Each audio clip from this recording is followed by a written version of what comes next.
요한복음 9번째 시간이고요. 제목은 성전된 예수라는 제목입니다. 요한복음 2장 12절에서 22절까지 보도록 하겠습니다. 요한복음 2장입니다. 12절부터 22절까지 같이 보도록 하겠습니다.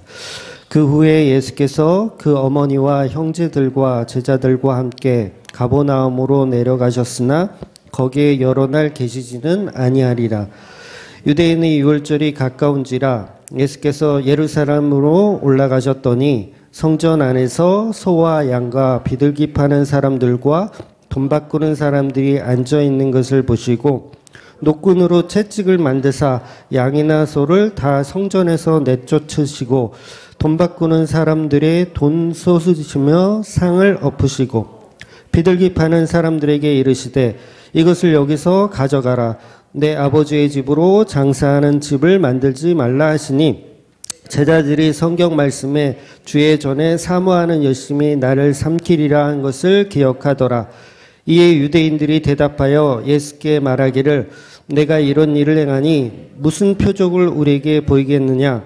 예수께서 대답하여 이르시되 너희가 이 성전을 헐라. 내가 사흘 동안 일으키리라.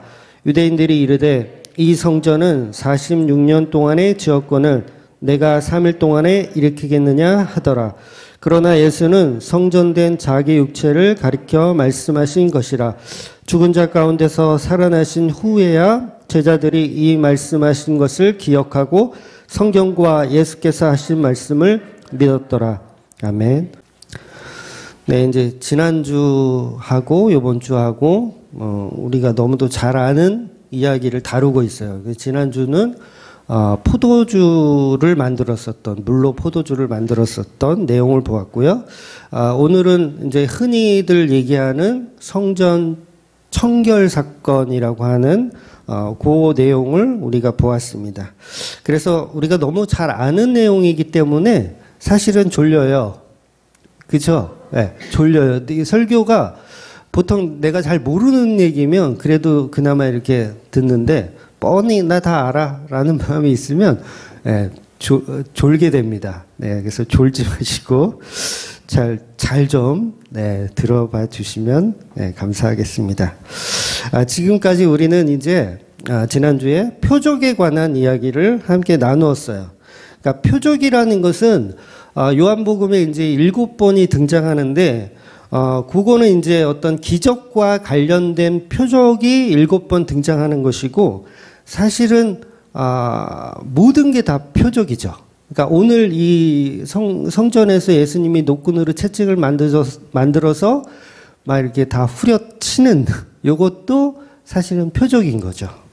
그래서 이 성경 전체가 사실은 표적이다라고 해도 과언이 아니고 오히려 그게 맞는 이야기인 거죠.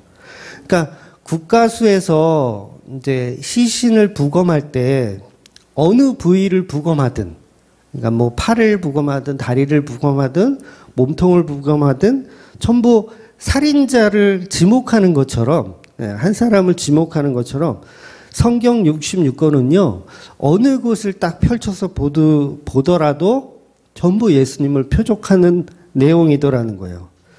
근데 왜 우리는 그걸 못 보냐면 성령이 주시는 마음이 일단 없어서 그렇죠. 성령이 주시는 마음이 없고 내가 보고 싶은 것만 보고 싶은 이 마음이 강력하기 때문에 성경을 보면서 그 표적들을 찾아내지 못하는 겁니다.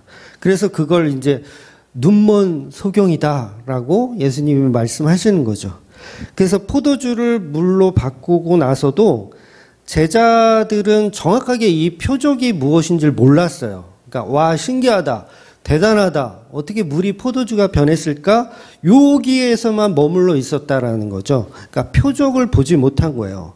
그래서 예수님은 제자들과 가버나움에 내려가서 그렇게 오래 머물지 않고 바로 다음 표적을 이제 보여주시려고 이렇게 오늘 사건이 일어나는 겁니다. 그래서 3년 반이 결코 여러분 긴 시간이 아니에요. 3년 반 있어봐야 요한복음 하나 끝내고 사도행전 하나 끝내고 창세기 하나 끝내면 빠듯한 시간이잖아요. 그러니까 그만큼 긴 시간은 아니라는 거죠. 그래서 7가지 표적을 이제 그 외에도 다른 표적들도 빠르게 보여주시기 위해서 예수님께서 이제 걸음을 재촉하시는 것입니다. 그래서 요한복음에 나오는 기적뿐만 아니라 모든 것이 다 하나님의 예표이고 표적이라는 것이죠. 그래서 오늘 이 성전 파괴 사건도 사실은 예수님의 표적을 나타내고 있는 거예요. 근데 결론에 보면 아시겠지만 제자들은 여전히 못 알아듣죠. 그리고 나중에서야 예수님이 돌아가시고 부활하신 후에야 오늘 이 성전 파괴 사건이 왜 있었는지를 알더라라고 요한이 설명해 주죠. 그러니까 못 알아들었던 거예요. 이 당시. 그러니까 3년 6개월 동안 못 알아듣는 거예요. 그러니까 저와 여러분 알아들으니까 얼마나 이게 복입니까? 예, 감사한 거죠. 그래서 예배라는 것은 우리가 지금도 예배 드리고 있고 또 가정에서도 예배 드리고 계실 텐데 우리가 성경에서 이런 표적을 찾아내서 예수님이야말로 정말 그리스도시구나 라는 걸 성경을 통해서 표적을 찾아내잖아요. 그래서 이 예수님의 어떤 그리스도 되심을 높여드리는 거 표적을 찾아서 요걸 예배라고 정의하는 거예요. 예배. 그러니까 예배가 뭐냐라고 했을 때 성경을 통해서 그리스도의 표적을 찾아내는 겁니다라고 해도 틀린 말이 아니에요. 그러니까 제자들은 3년 반 동안 한 번도 예배 드린 적이 없는 거예요. 이해가 되세요? 한 번도 예배 드린 적이 없는 거예요. 그래서 예배는 반드시 예수 그리스도를 찾아내는 거예요. 드러내는 거, 찾아내는 거, 이걸 예배라고 하는 거죠. 그러니까 성경을 보면서 나의 교훈을 삼았어요. 내가 그동안 악했는데 이제 선해졌어요. 성경을 보면서. 근데 그건 예배한 게 아닌 거죠. 그리스도를 찾아내야 예배한 게 되는 거예요. 그래서 오늘도 저와 여러분이 예수님의 표적을 찾으신다면 그게 예배하고 있는 거라는 거죠. 그러니까 예배 때 우리가 뭐 앉아서 뭐 전화도 받지 말고 예배 시간에 전화 오는 경우 있잖아요. 그러면 이제 들고 나가죠. 사업하시는 분들은 꼭 받아야 되니까 들고 나가는 거 그런 거를 예배에 집중 안 했다고 하는 게 아니라 얼마든지 나가세요. 괜찮아요. 화장실 가셔도 되고 커피 타러 가셔도 상관없어요. 그런 게 예배를 하찮게 여기는 게 아니고요. 본질은 뭐냐면 예수님을 찾아내지 못하는 게 그게 예배 안 드리는 거예요. 몸은 예배당에 와서 예배 드리고 있는데 예수님을 하나도 찾지 못하고 나의 교훈됨, 나의 착함, 나의 성실함 이런 것만 계속 발견하잖아요. 우리가 성경 보면서 선과 악을 구분해서 아합은 나쁜 왕이야. 이러면 안 돼. 이세벨은 나쁜 여자야. 이러면 안 돼. 선과 악을 구분해서 그것만 보고 있으면 그거는 예배 드린 게 아니라는 거죠. 이렇게 저주받은 모습으로 내가 죽어야 할 그 악한 모습을 예수님이 대신하셨구나라는 표적을 계속 찾는 거예요. 구약이든 신약이든 계속 찾는 거. 그러니까 그게 예배하고 있다라는 거죠.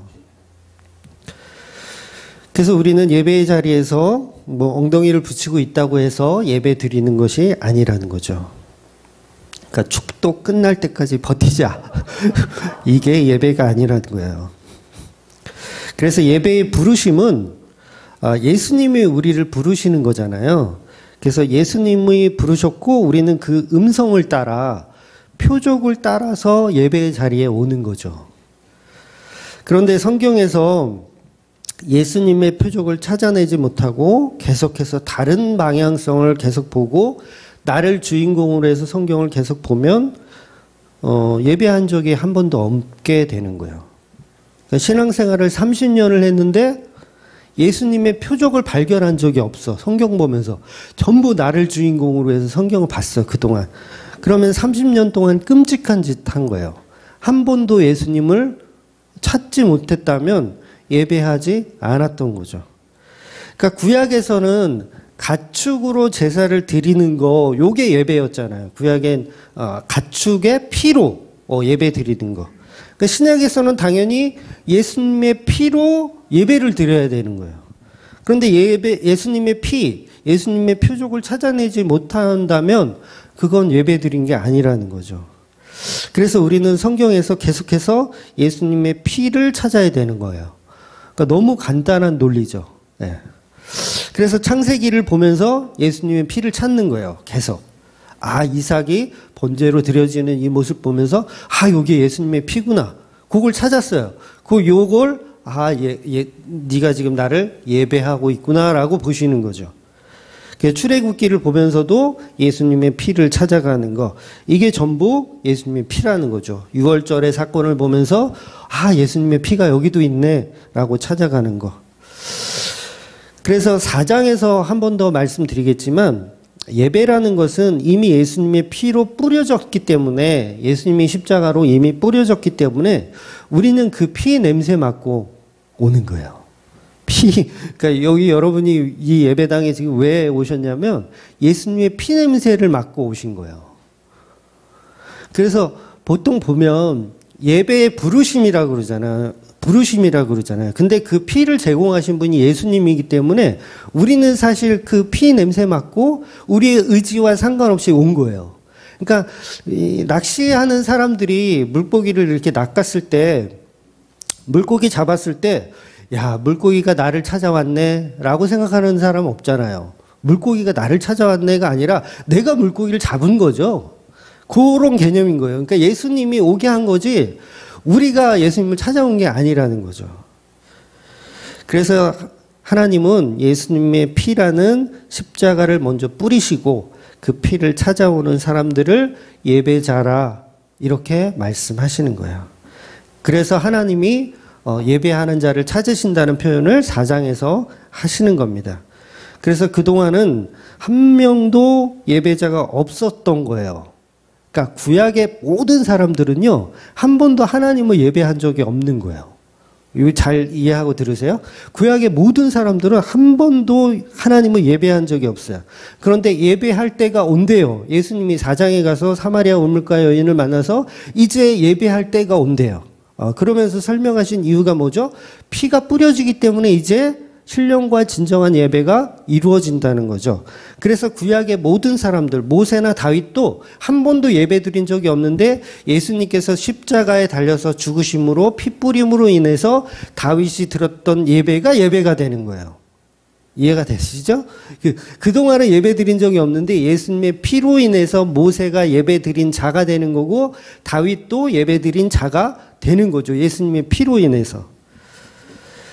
그러니까 우리가 성경 보면서 십자가의 표적을 찾아내는 거는 정말 중요한 거라는 거죠.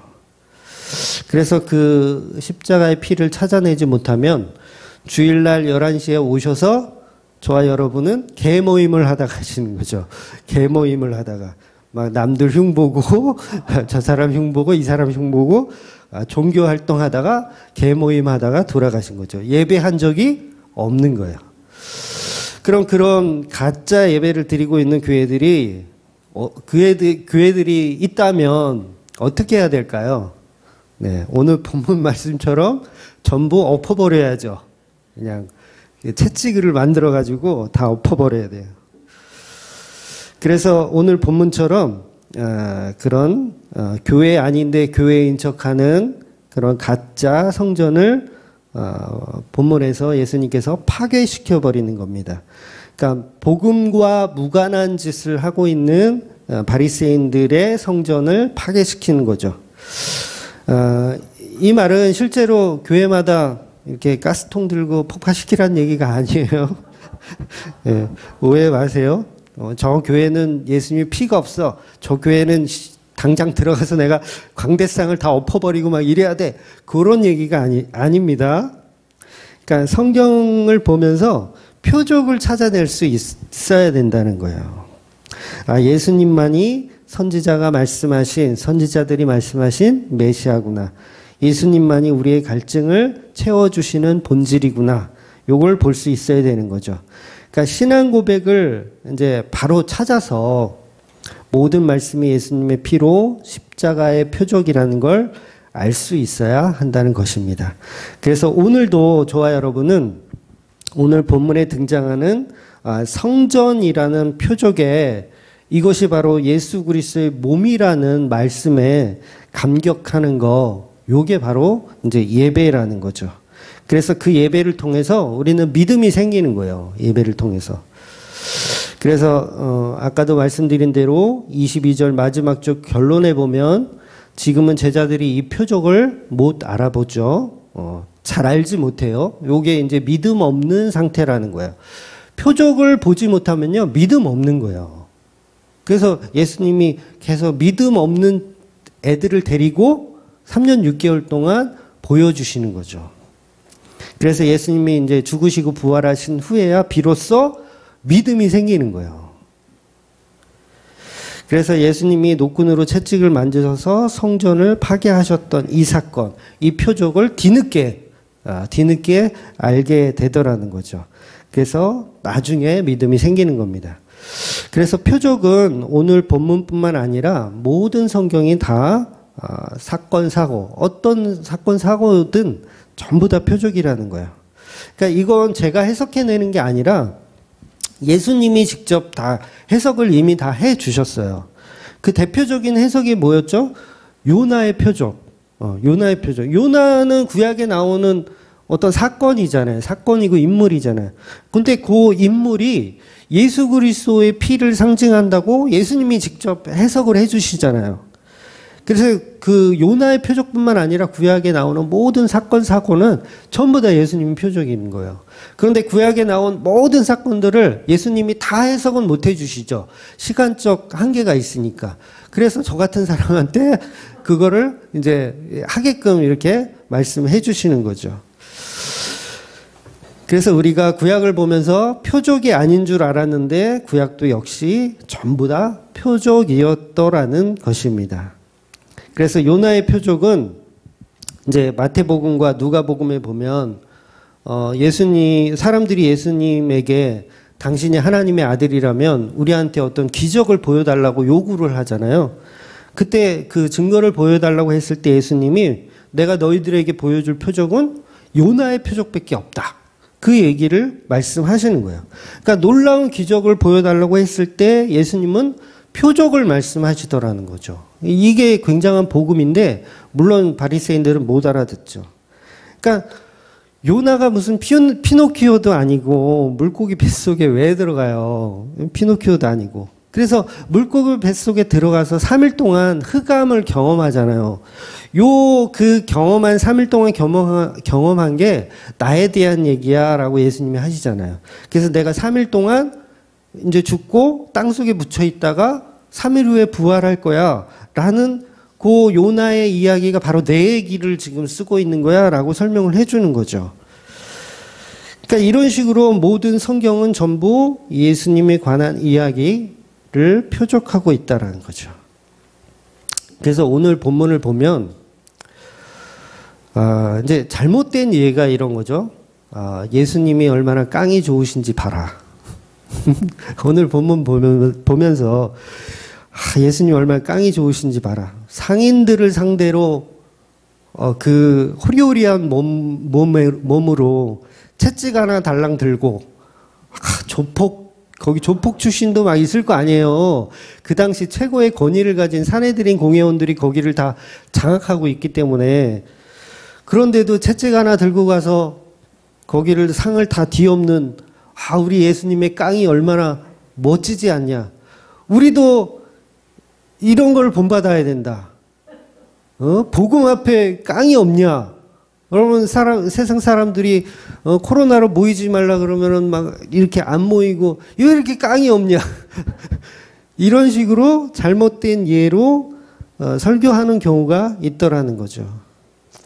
그런데 모든 성경은 그런 얘기가 아니라 오직 표적을 설명하고 있다라는 거죠. 그래서 설교 제목을 순종의 삶 이런 걸로 좋아하고 우리 인간이 할 수 있는 어떤 걸로 자꾸 만들어 가는 거, 그게 다 잘못된 예라는 거죠. 모든 건 다 표적으로 볼 수 있어야 되는 겁니다. 그래서 온라인 사경에 지금 이제 출애굽기 강의를 하고 있지만 출애굽기에는 예수님이라는 글자가 한 번도 안 나오잖아요. 예수라는 글자가 안 나오는데도 불구하고 온통 예수님 이야기잖아요. 온통 예수님 이야기. 오늘도 이제 예수님 이야기를 했는데, 그러니까 십계명을 비롯한 율법들인데도 거기에도 계속 예수님 이야기가 나오죠. 주저리 예수님 이야기가 계속 나와요. 그래서 예수님은 바리새인들에게 계속해서 십자가 이야기를 설명하지만 못 알아듣는 겁니다. 그래서 요나의 표적도 예수님을 말씀하고 있었다는 거죠. 그래서 오늘 본문의 핵심도 예수 그리스도의 십자가를 표적하는 내용이라는 거죠. 그러니 바리새인들은 요나의 표적 앞에 질문했던 것이 이제 그 이유거든요. 다 똑같은 이유거든요. 네가 뭔데 난리치냐 요거예요. 네가 뭔데 난리치냐. 성전 와가지고 막 때려부시고 하니까 네가 뭔데 이 난리치냐. 네가 메시아의 권한이 있냐. 그럼 우리에게 기적을 보여달라. 이런 엉뚱한 질문을 하는 거죠. 바리새인들은. 그래서 그 유대인들처럼 바리새인들처럼 오늘날의 우리들도 그 표적을 보지 못하고 엉뚱한 질문들을 하는 거죠. 그래서 성전을 다시 청소해서 깨끗하게 만들어서 쓰자는 내용이 아니거든요. 오늘 본문은 성전이 더러우니까 타락했으니까 깨끗하게 좀 정화를 해서 사용하자. 그 얘기를 하시는 게 아니라 표적을 설명하시는 거라고요. 근데 우리는 본질을 보지 못하고 오늘 본문을 보면서 바리새인들과 또 그거를 이해한다는 사람들이 똑같은 방향성으로 보도라는 거예요.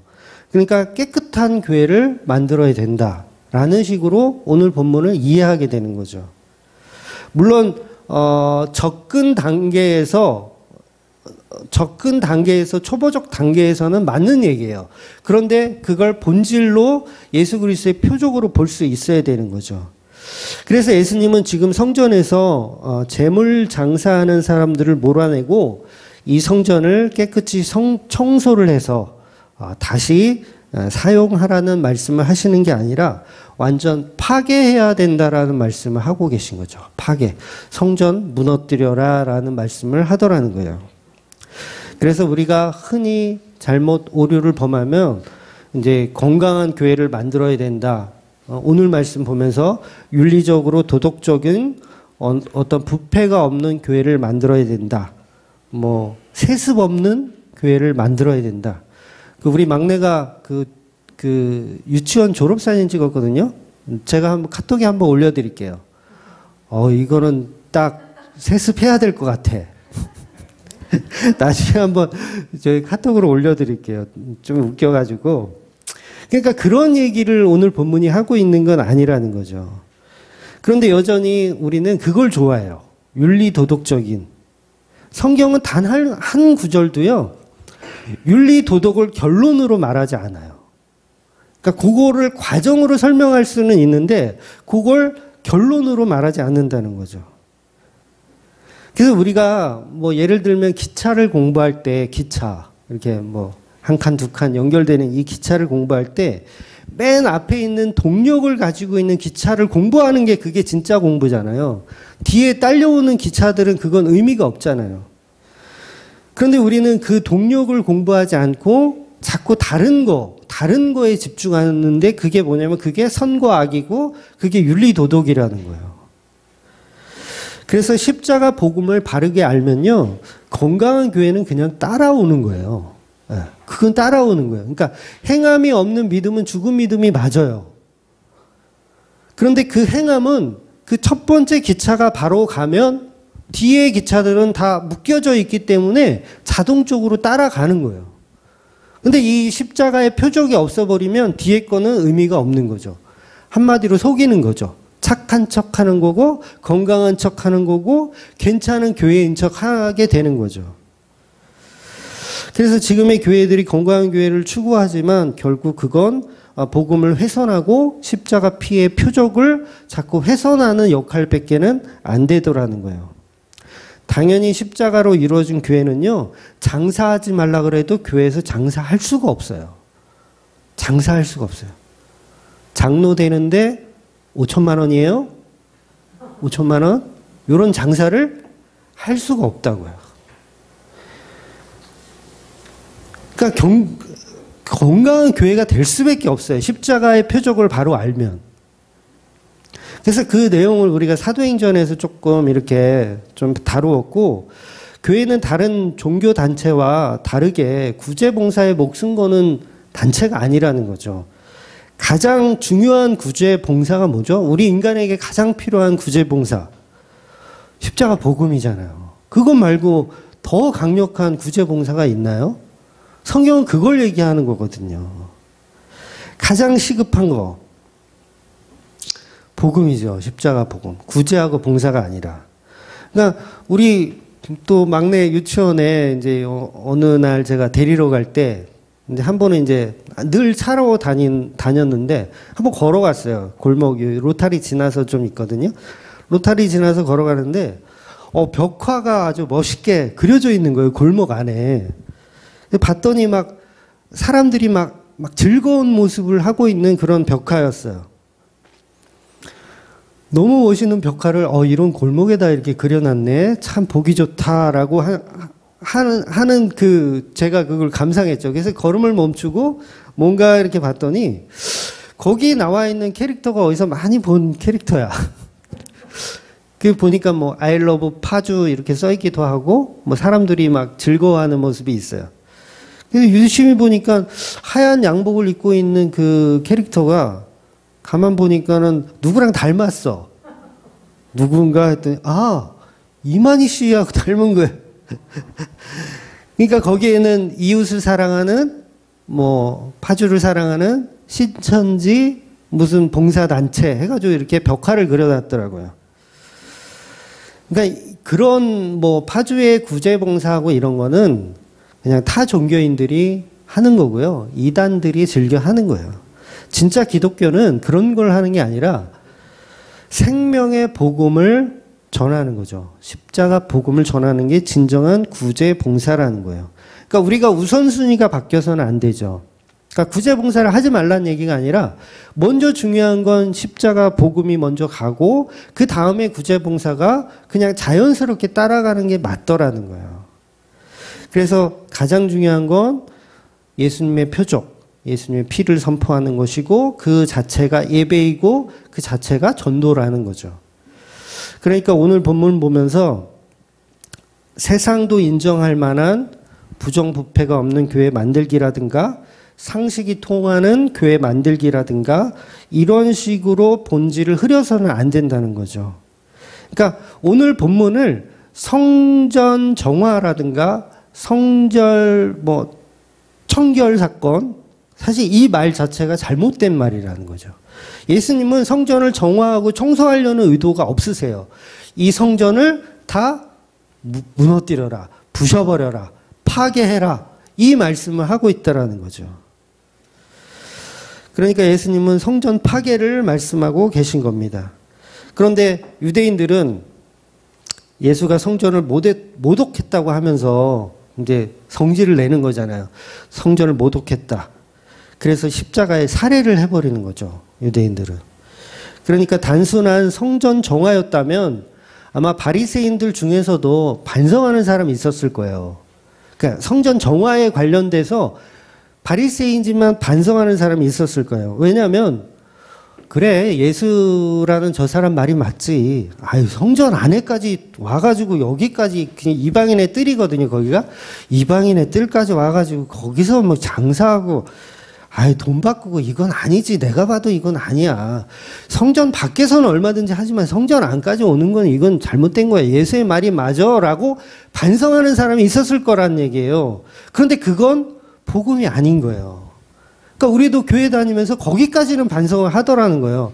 교회에서 장사하면 안 되지. 장로를 무슨 5천만 원 주고 사고 팔고 해. 그거 잘못됐지. 요렇게만 교훈 삼고 끝나버리면 안 된다는 얘기예요. 그래서 그 수준을 넘어서 성전 파괴였다라는 걸 아셔야 된다는 거죠. 그래서 오늘 본문은 성전 정화 사건이 아니고 표적 사건, 예수님의 몸을 모형으로 하였던 옛 성전을 이제 부셔버리라는 말씀이라는 거죠. 이제 실체가 오셨으니까 이제 모형은 필요가 없잖아요. 파괴해야 되는 거죠.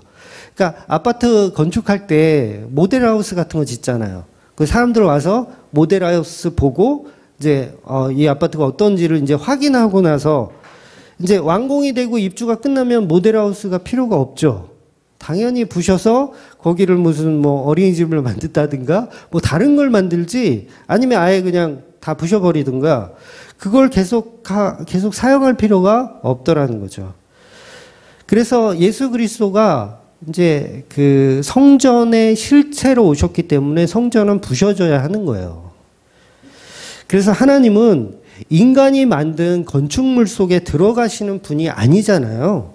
사람이 만든 건축물에 하나님은 들어가시는 분이 아니에요.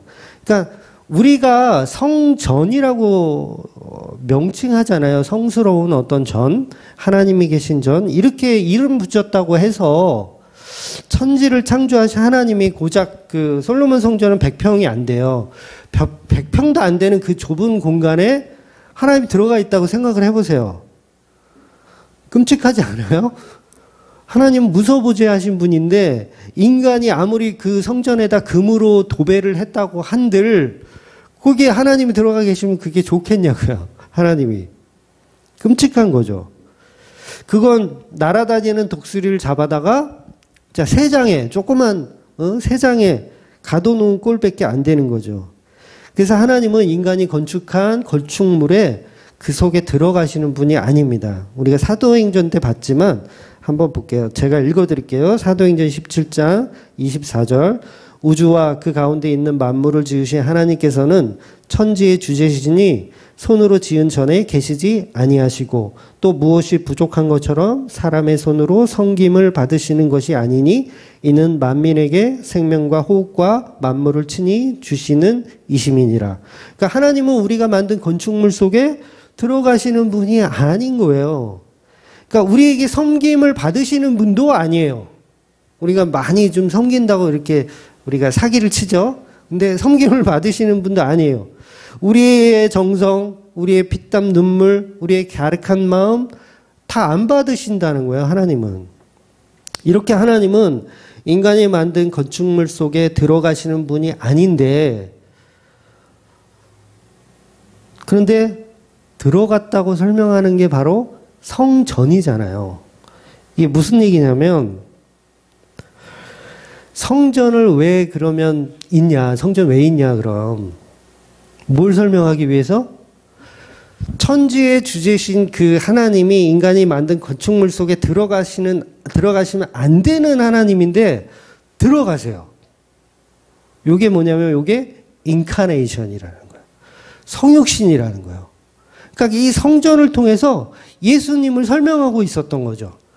오, 천지의 주제신 그분은 건축물 속에 들어가는 분이 아닌데 그분이 들어오신 거예요.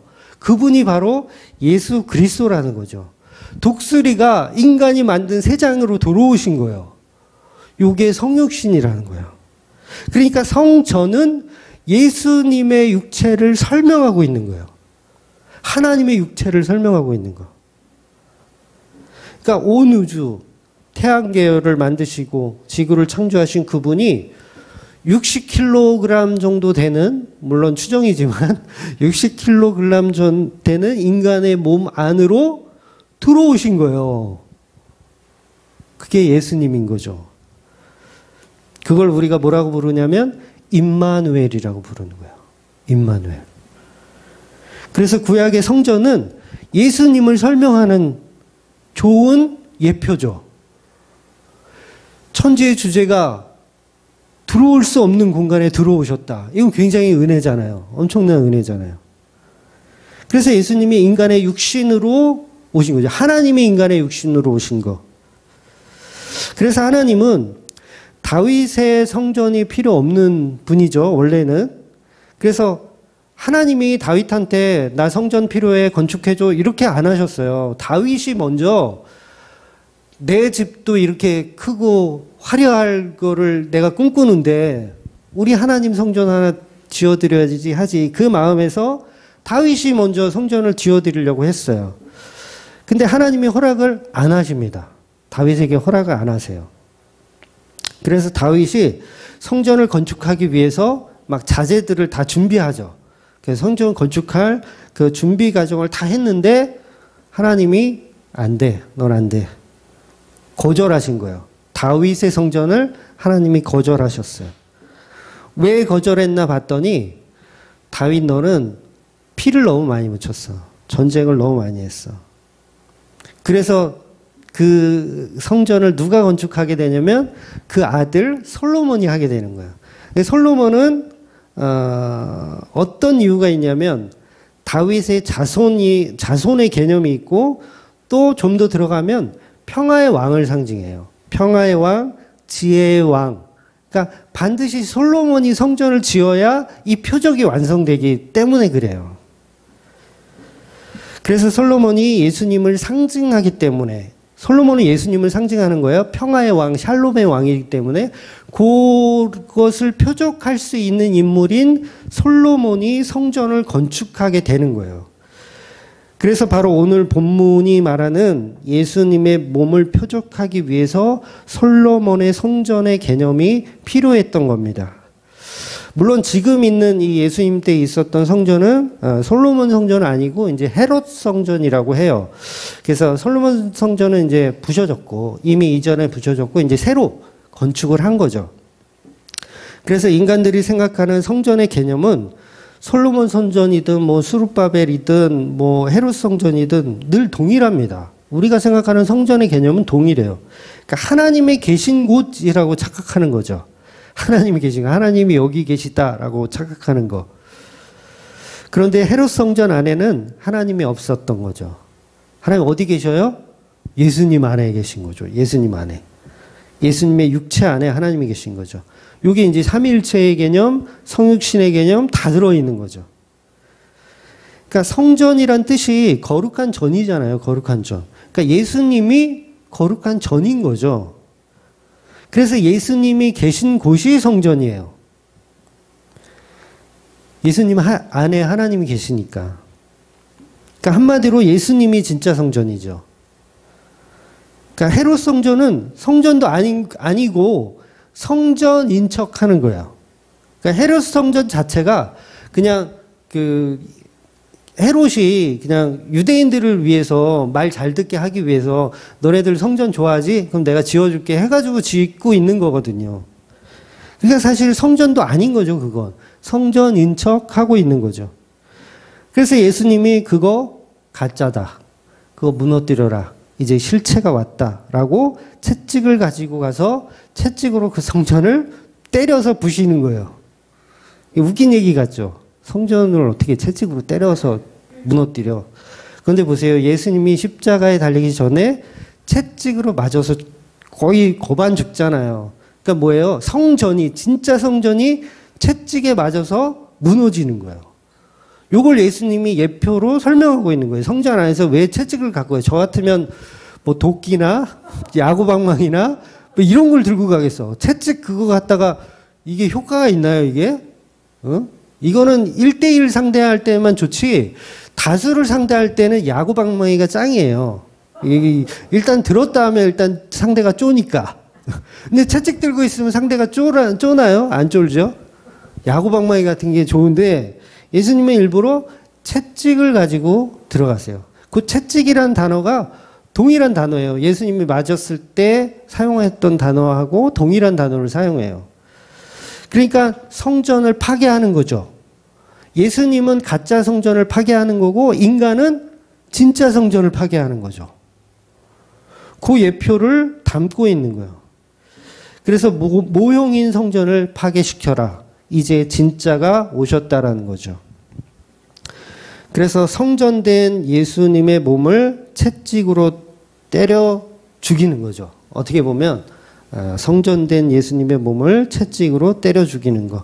그렇게 맞아 죽은 예수님께서 3일 만에 다시 부활하시는 말씀을 오늘 본문이 하고 있는 겁니다.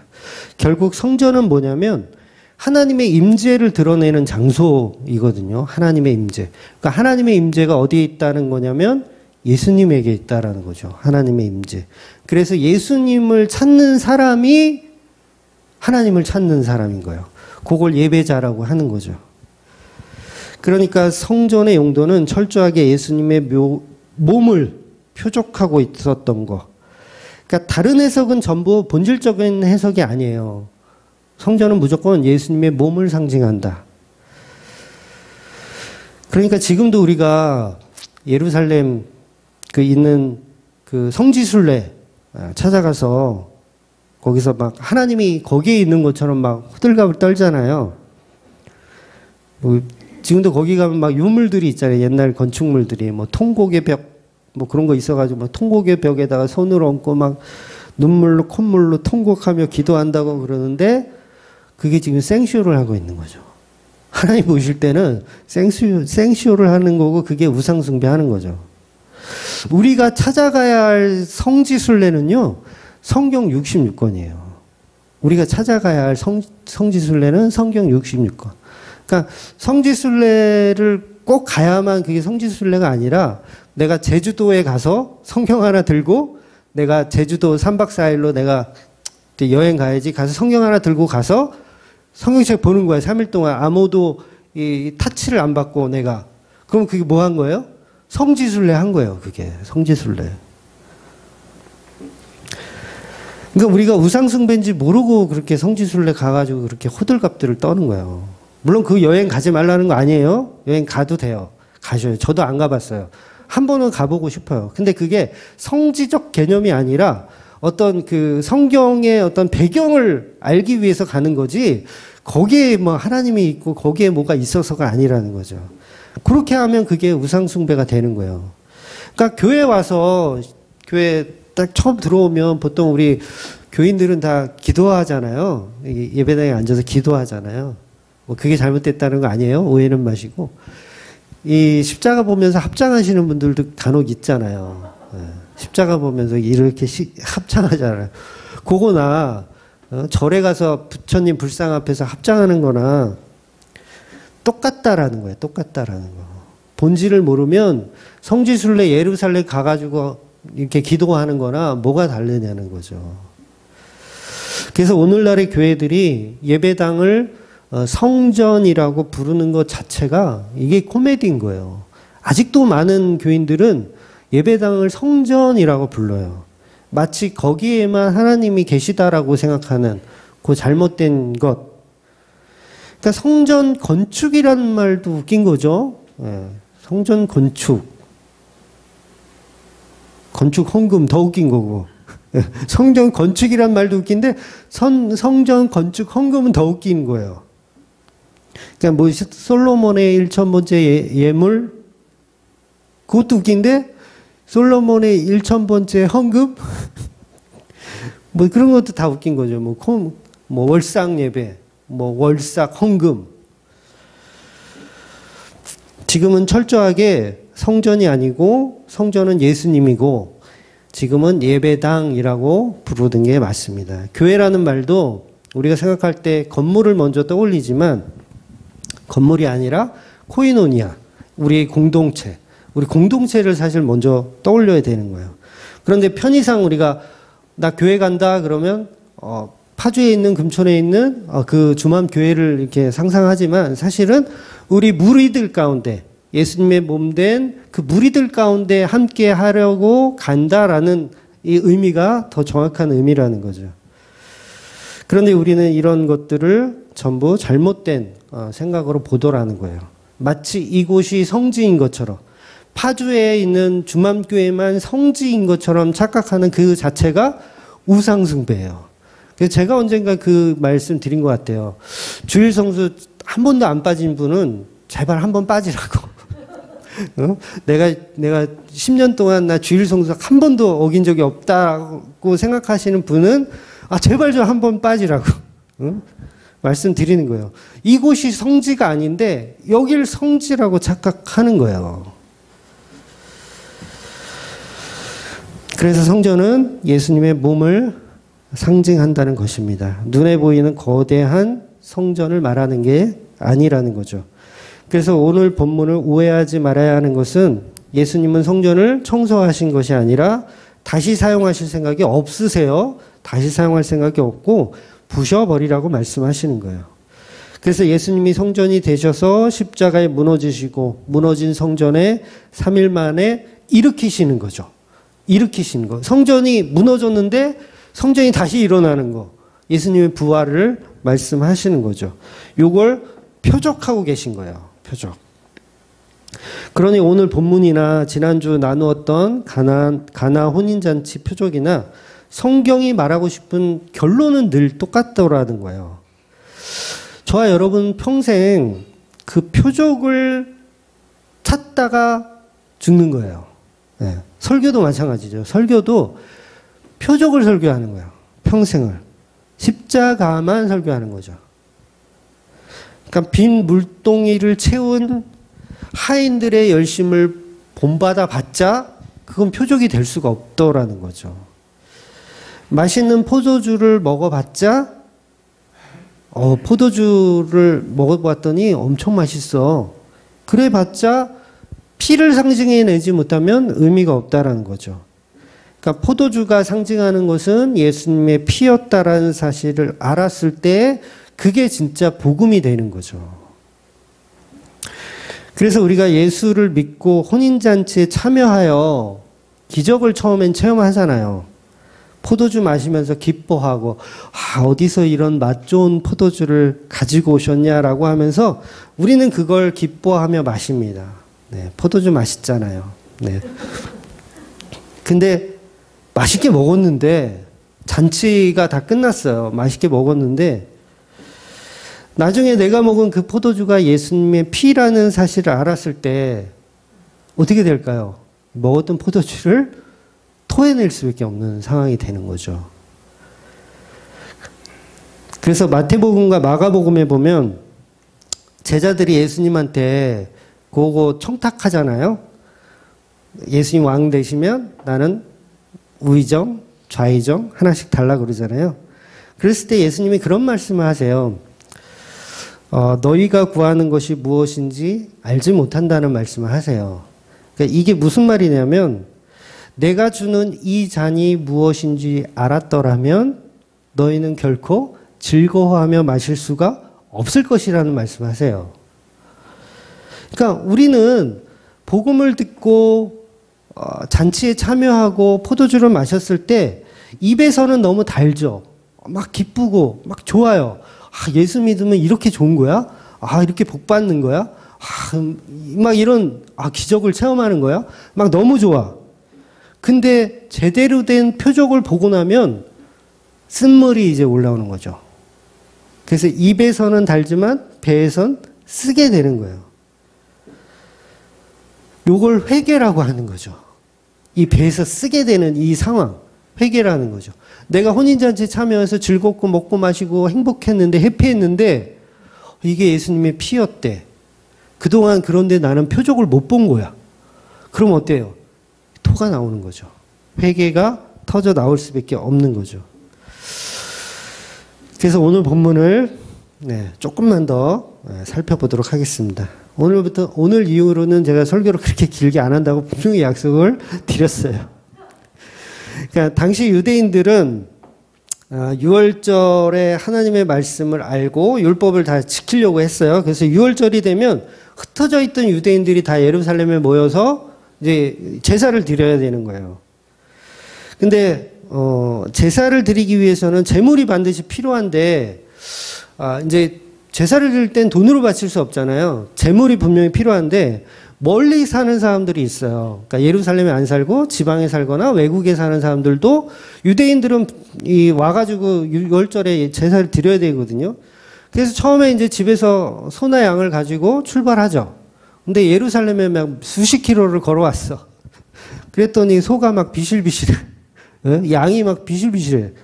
그럼 어떻게 해요? 제사 제물로서 적합하지 않게 되는 거예요. 그래서 멀리 있는 사람들은요, 돈을 가지고 와요. 돈을 가지고 와서 예루살렘에 와서 예루살렘에서 소나 양을 구입해가지고 제물을 드릴 수 있었던 거예요. 그러니까 이 자체가 불법이 아니에요. 그러니까 율법에 보면 그 신명기 14장에 보면 나와 있거든요. 멀리 사는 사람은 돈을 이렇게 잘 이게 준비해가지고 와서 거기서 이제 재물을 구입해서 하나님께 11조를 드리고 예물을 드리라고 이렇게 말씀하세요. 그래서 이게 지금 별 문제가 사실은 없는 거예요. 그러니까 장사하는 자체는 문제가 아니에요. 물론 이제 그 당시 장사하는 그 내용을 들여다보면 너무 비싸게 팔고 수수료를 너무 돈 바꾸는 것도 수수료를 너무 많이 챙기고 막 그런 거. 그리고 장소적인 문제가 있었죠. 성전 밖에서 하면 되는데 성전 안에 이방인의 뜰까지 들어와 가지고 하는 거. 그래서 그 수수료를 받는 게 사실은 율법적으로는 이거는 합당한 건 아니거든요. 그래서 출애굽기 22장 오늘 그 사경회 때 했는데 22장에 보면 이자를 받지 못하게 되어 있어요. 유대인들끼리는 이자를 받지 못하게 되어 있어요. 그래서 수수료를 받으면 안 되는 거예요. 사실은 그냥 이렇게 무료로 제공을 해야 되는 거죠. 그런데 장사를 하고 있던 거죠.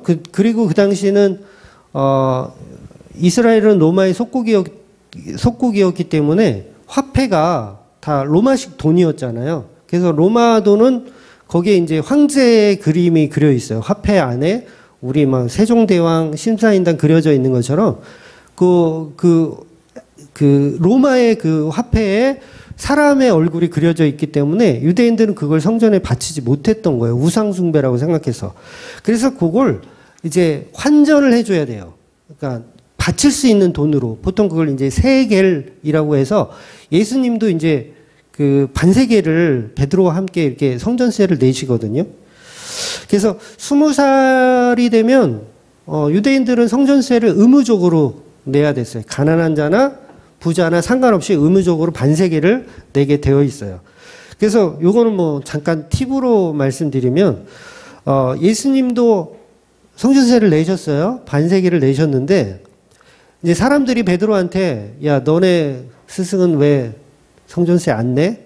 라고 하니까 이제 베드로가 이제 예수님한테 얘기를 하죠. 사람들이 성전세 안 내는 것 같고 뭐라고 하는데요. 그래서 예수님이 그러잖아요.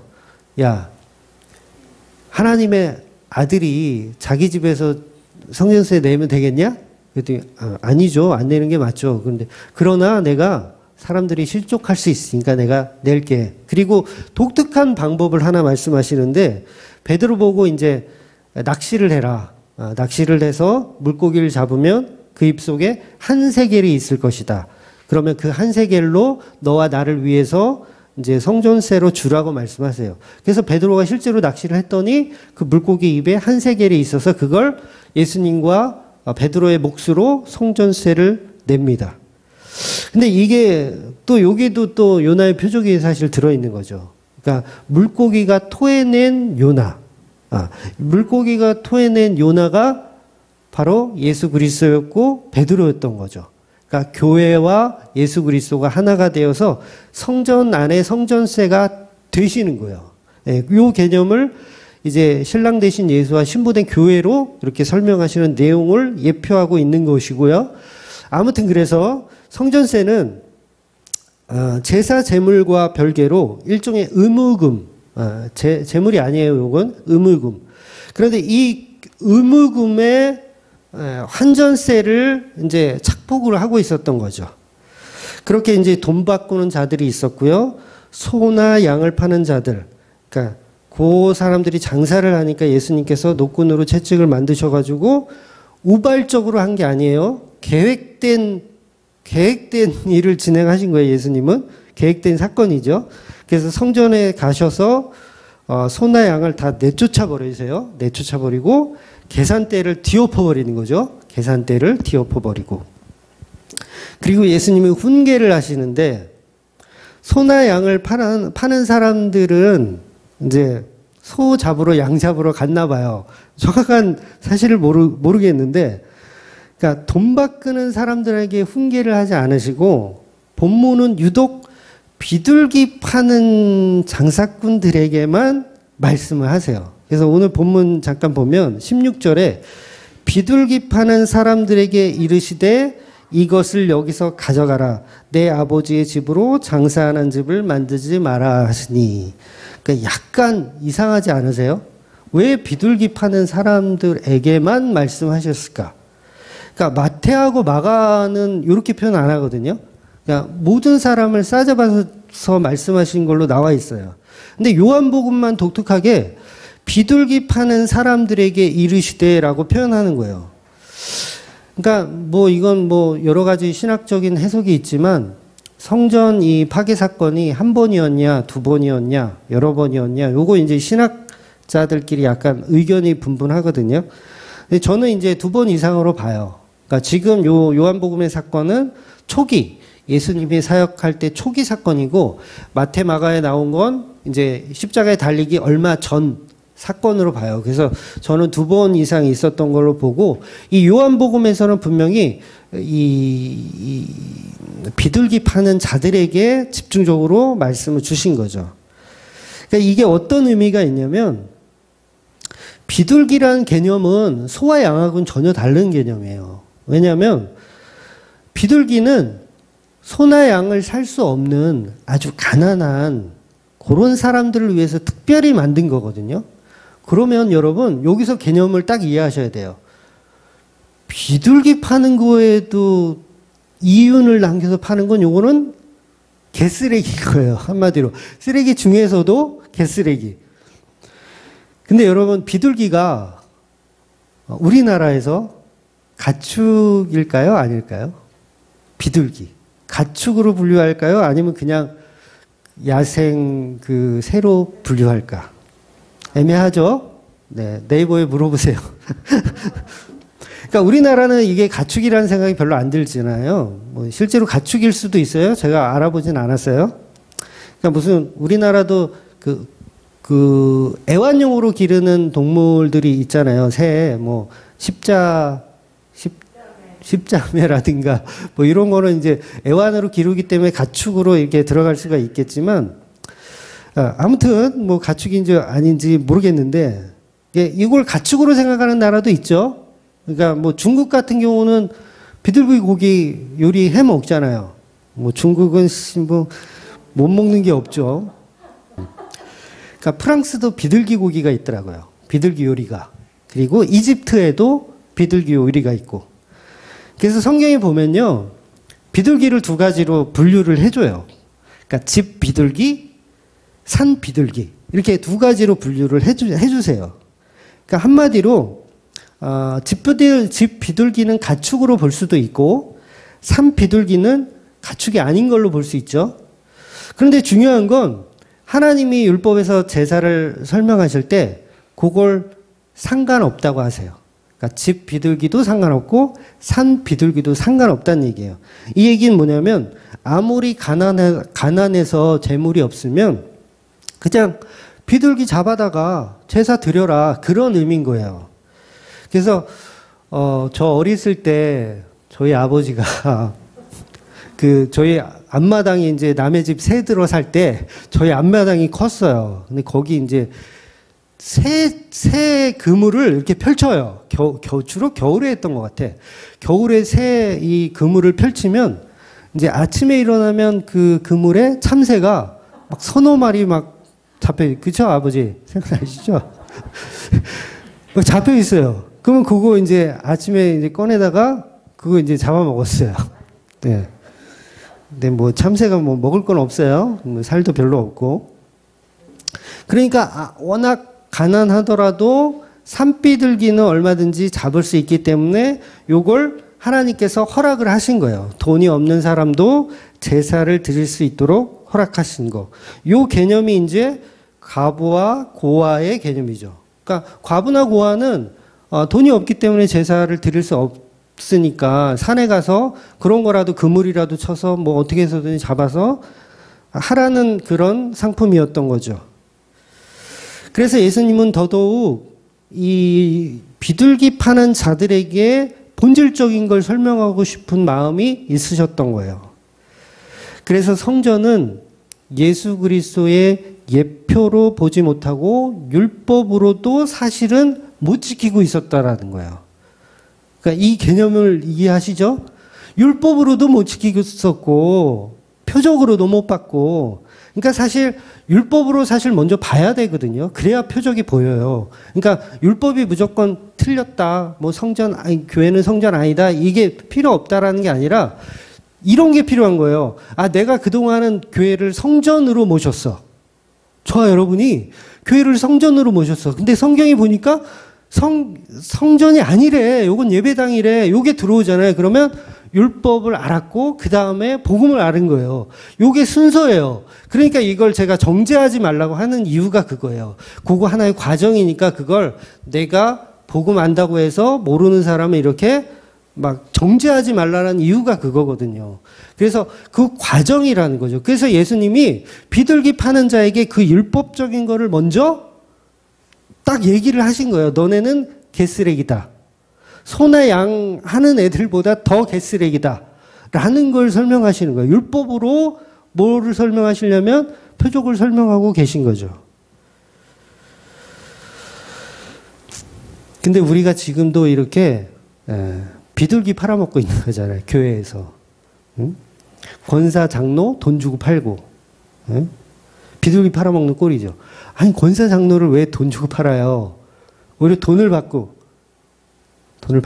맞나? 돈을 주고죠. 돈을 주고 오히려 교회가 장로님, 권사님들한테 돈을 줘야죠. 오히려. 근데 거꾸로 돼 있잖아요. 그래서 큰 교회들은요, 권사 장로들은 돈이 많아요. 요 개념이 이해되시려나 모르겠네. 큰 교회에서 권사 장로는요, 돈이 많으신 분들이에요. 돈이 없으면 권사 장로가 될 수가 없기 때문에, 예. 딱 봐서 나이는 장로급인데, 아직도 안수 집사야. 아, 이분은 돈이 없구나. 네, 이거는 이해하고 들으세요. 이건 제 농담입니다. 네. 아, 너무 발언이 좀, 네. 비하 발언은 사과하겠습니다. 아무튼 그때나 지금이나 비슷하다는 거예요. 그래서 예수님이 이곳 장사하는 곳을 부셔버리고 하나님의 몸된 교회에 표적을 보아야 한다고 설명하는 것입니다. 이것이 나의 육체로 만들어진, 나의 십자가로 만들어진 내가 머리 된 교회라는 거죠. 너희들은 여전히 비둘기를 팔아먹고 있다. 장사꾼이 되어 있다. 라고 책망하시는 거죠. 오늘 이 말씀은 바리새인들에게 하는 말씀이 아니라 저와 여러분에게 주시는 말씀입니다. 여전히 내가 비둘기를 팔아먹고 있지는 않은지 우리는 생각해 볼 필요가 있는 거죠. 거기에 노출되어 있는 사람이 사실 제가 가장 더 가깝고요. 제가 비둘기를 팔아먹는 놈이고요. 예. 주보를 보면서, 아, 이번 주는 참 모르는 사람들이 헌금을 많이 줬네. 그러면 흐뭇하고, 아, 이 자식이 또 비둘기를 팔아먹고 있네. 요런 생각이 계속 밀려오더라는 거죠. 그러면서, 아, 내가 비둘기를 또 팔아먹는 자이구나. 라고 한 번 더 예수님의 십자가를 바라봐야 한다는 것이죠. 그러니까 분명하게 말씀드리지만 단순히 그냥 오늘 본문은 폭리를 취하고 있어서 바리새인들의 부정부패를 지적하고 있는 내용은 아니라는 거죠. 그걸 통해서 예수 그리스도의 참 뜻을 우리가 보아야 한다는 겁니다.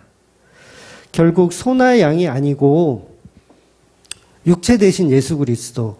그러니까 예수님이 채찍으로 소나 양을 성전에서 쫓아낸 이유가 뭐냐면 그 자리는 내 자리야. 그 얘기 하시는 거야. 재물의 자리는 내 자리인데 왜 엉뚱한 재물이 여기 성전 안에 있어? 이거 다 내쫓아. 내가 재물이야. 내가 들은 이 채찍으로 너희들이 나를 때려 죽여야 돼. 요 말씀을 지금 하고 계시다라는 거죠.